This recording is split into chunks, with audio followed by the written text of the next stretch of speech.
కోర్టుల్లో మౌలిక వసతులు కల్పించాలి. అప్పుడే జడ్జిల పని సామర్థ్యం పెరుగుతుంది. మహిళా లాయర్లకు ఇబ్బందులు ఉండొద్దు.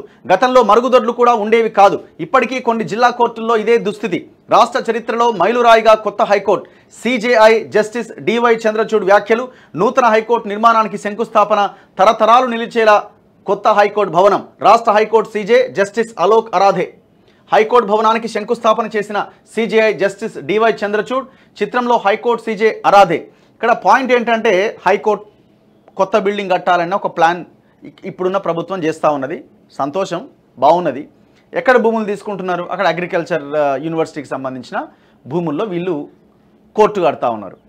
ఇక్కడ మనం బేసిక్ క్వశ్చన్ ఏం వేసుకోవాలంటే ఈ కోర్టు అవసరం, కోర్టు కొత్త బిల్డింగ్ అవసరం అంత ఉన్నదా? First point. అసలు ఒకవేళ ఈ బిల్డింగ్ కట్టకపోతే కోర్టులు నడవై చెట్ల కింద జడ్జిలు తీర్పులు ఇస్తున్నారు, లాయర్లు వాదిస్తున్నారన్న పరిస్థితి ఏమైనా ఉన్నదా? ఉమ్మడి ఆంధ్రప్రదేశ్కి సేవలు అందించిన హైకోర్టు కేవలం ఒక చిన్న రాష్ట్రం 119 నియోజకవర్గాల ఉమ్మడి 10 జిల్లాలకు సంబంధించిన తెలంగాణకి సేవలు అందించలేదా? ఏది మన ప్రయారిటీ, ఏది మన ప్రాధాన్యత? ఒక ఉస్మానియా హాస్పిటల్ లేక జనం అల్లాడిపోతున్నారు కదా. వచ్చిన వాళ్ళకి ట్రీట్మెంట్ అందక, వచ్చిన వాళ్ళకి బెడ్లు లేక ఒక్కొక్క బెడ్ మీద 2 ముగ్గురిని పడుకోబెడుతున్న దారుణమైన దృశ్యాలు ఉన్నాయి కదా. ఏం చేస్తారు అక్కడ ఉన్న డాక్టర్లు కూడా? వాళ్ళు ఉన్న దాంట్లో ఉన్న ఇన్ఫ్రాస్ట్రక్చర్లో వాళ్ళు ఏదో వాడుకోవడానికి ప్రయత్నం చేస్తారు. ఇప్పటికే వాళ్ళు అక్కడ ఉన్న డాక్టర్లు, సూపరింటెండెంట్ వీళ్ళు చేసిన కొన్ని పనుల వల్లనే కొంత అక్కడ నిలబడుతున్నది హాస్పిటల్ అన్నది.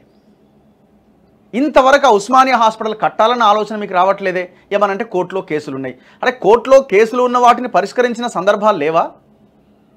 గవర్నమెంట్ అనుకుంటే, రాజ్యం మీ చేతిలో ఉంది అనుకుంటే ఎంతసేపు?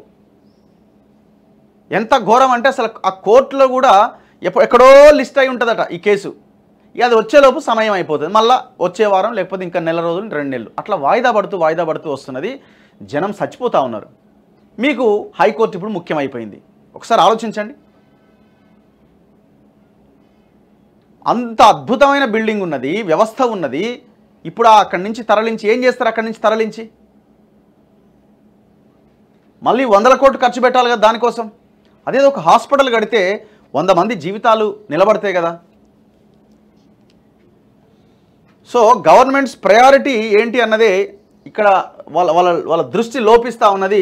ఇప్పటికైనా ఆలోచించాలి. సో దీని మీద ఏమి ఆందోళన జరగలేదా అంటే పాపం అక్కడున్న స్టూడెంట్స్ పెద్ద ఎత్తున ఆందోళన చేసిర్రు, మా భూములు ఎట్లా తీసుకుంటారని. నో, పట్టించుకోలే.